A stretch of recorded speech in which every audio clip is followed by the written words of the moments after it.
যে পাবনা স্বতন্ত্র স্থান পাশেই সদর ঈদগাহ ময়দান দেখছেন।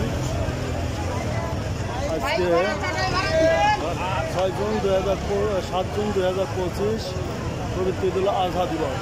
সবাইকে জানাই ঈদুল আজহার শুভেচ্ছা।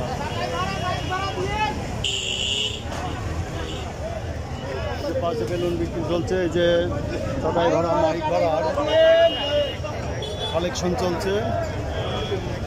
পাশে দেখছেন যে অনেক কিছু বিক্রি হচ্ছে।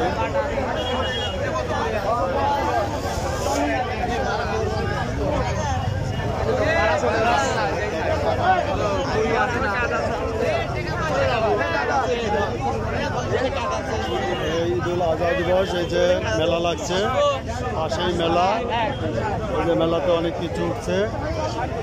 এই যে এখানে দেখছেন বেলুন, এগুলি বিক্রি হচ্ছে।